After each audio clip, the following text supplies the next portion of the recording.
جن کاموں کے اللہ نے کرنے کا حکم دیا ہے وہ ہے اللہ کی بارگاہ میں رکوع کرو. اور رکوع عاجزی کا دوسرا اسٹیپ کہہ رہے ہیں. ایک پہلا اسٹیپ ہے عاجزی کا کہ ہاتھ باندھ کے بندہ کھڑا ہو کسی کے ساتھ، اور دوسرا ہے رکوع کی حالت کے جب اپنی کمر کو جھکا لیا جائے کسی کے سامنے عاجزانہ طور پر. اور پھر اللہ فرماتا ہے سجدہ بھی کرو. جو عاجزی اور انکساری کا آخری اسٹیپ ہے وہ ہے اپنی پیشانی کو کسی کے سامنے زمین پر رکھ دیں.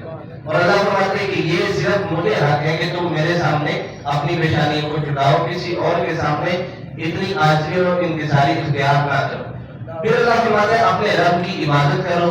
پھر فرماتا ہے نیکی کرو اور اللہ کی راہ میں جہاد کرو، نماز قائم کرو، زکوٰۃ دو، شاعر اللہ کی تعظیم کرو.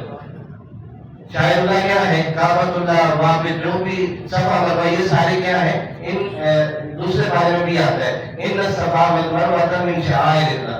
یہ جو صفا اور مروا ہے یہ اللہ کی نشانیوں میں سے. پھر اللہ فرماتا ہے اللہ کو مضبوطی سے تھام لو.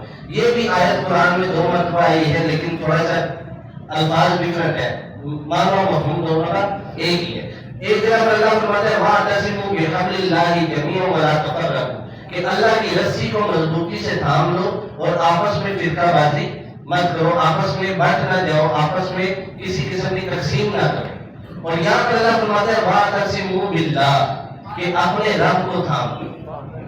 کیوں؟ کیونکہ تمہاری نجات اور تمہاری فلاح و بہبود اسی میں ہے کہ تم اپنے رب کو تھام لو. رب کو تھامنے سے مراد یہی ہے کہ جو اللہ نے احکامات نازل فرمائے ہیں ان پر عمل پیرا ہو جاؤ اور انہیں مضبوطی سے تھام لو، ان احکامات کا دامن نہ چھوڑو.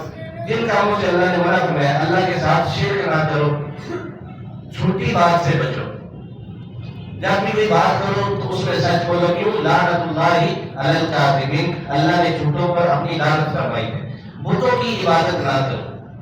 وَلَا تُشْرِكُوا بِهِ شَيْئًا قُلْ هُوَ اللَّهُ أَحَدٌ. یہ جو ساری آیات ہیں یہ اسی بات پر دلالت کرتی ہیں کہ اللہ واحد و یکتا ہے، وہی عبادت کے لائق ہے اور اس کے ساتھ عبادت میں کسی کو شریک نہ کرو. اللہ کی آیات کا انکار نہ کرو، حرام چیزیں حلال نہ سمجھو. یہ بھی پیچھے ہمارے تفصیلاً ٹاپک آیا تھا کہ جو چیزیں اللہ نے حلال کی ہیں وہ حلال ہے، چاہے تو دنیا پوری مل کر اس کو حرام قرار دے لیکن وہ پھر بھی حلال رہے گی. اور جو چیزیں اللہ نے حرام کی ہیں پوری دنیا چاہے اس پر عمل کرنے لگ جائے، اس کو پینے لگ گئے، کھانے لگ گئے، لیکن پھر بھی وہ اللہ کے حکم سے حرام ہی رہے گی.